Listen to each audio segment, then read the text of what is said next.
Anthony again, just wanting to run through your goal setting template.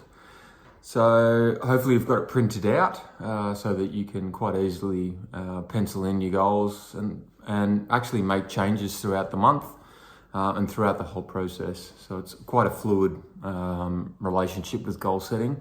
As you can imagine, there's lots of barriers that get in the way. So first off, we start with 2 goals that might be applicable to you for the next 30 days. So they can be, you've got a couple of options here. You can either work through a process goal, which might be something like complete 15 30-minute walks in the month of January. So that's something that is basically almost like you view it like a tick box type approach, right? It doesn't matter about how quick those walks are. It's just a matter of getting out and completing a 30-minute walk 15 different times throughout the month. So that's what we call a process goal. You'll also see on the example, there's other examples of goals. And this is quite an essential process to be working towards.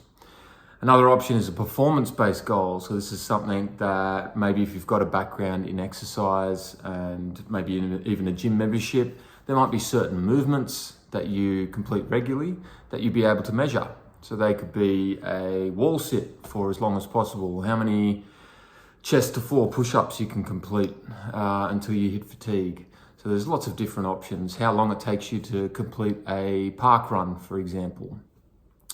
And what you're looking to do is to either maybe increase the number of push-ups or decrease your time by a certain number.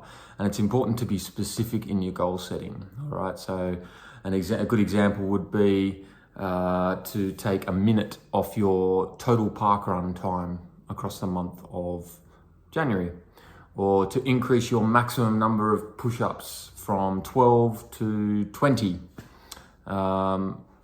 The numbers really are an estimation on what you feel that might be achievable and realistic, and that's quite important, particularly for a short-term goal, not to put it too distant so that it's unachievable, but to make it definitely realistic in the time frame and the frequency in which you're training.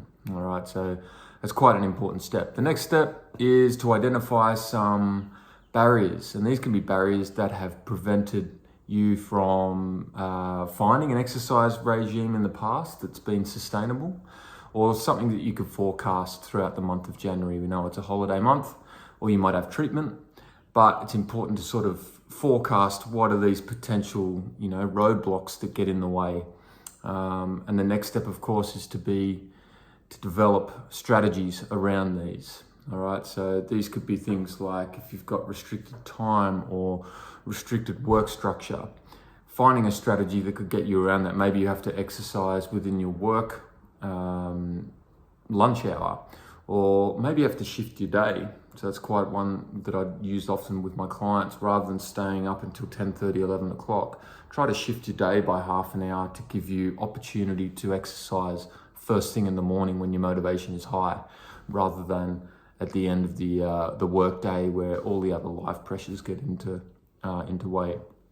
Now, this can be quite an important step, so please reach out to the community if you're struggling to find strategies to overcome certain barriers, particularly around treatment, which I've gone through plenty, and around that sort of operative setting. So if you've had major abdominal surgery or resections, then obviously these are rather large barriers. So you can also reach out to the community and find little things that can help just to build exercise into your month.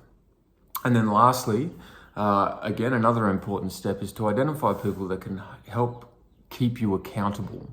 So it's all well and good that you have all these, grand plans for exercise, but until you externally communicate that to people that care about you, so your family, maybe your work colleagues, maybe your neighbor, this community, so we can be your accountability tool if you need us. And they just basically are aware of your goals, are aware of your planner, and might even want to jump in with you and become your workout buddy. I'm sure you've got a lot of people in your community, or I hope that you do, that have been wanting to help. And this is one of those things that you could potentially, you've got to pick carefully, But reach out to the community and those that you will find beneficial to, you know, be arm in arm in this next process. So once you've got all that out, a great idea is to, if you feel comfortable sharing, is to take a photo of the PDF and share it with the group so we can actually see, all right, these are the goals. I've got similar goals. Maybe we can work together and, you know, help motivate each other. So again, the power of this this initiative is going to be in community engagement. So if you feel comfortable sharing, then please do take a photo. I'll be sharing my goals as I move towards a surgery in January. So yeah, definitely jump into that if you feel comfortable. All the best, team.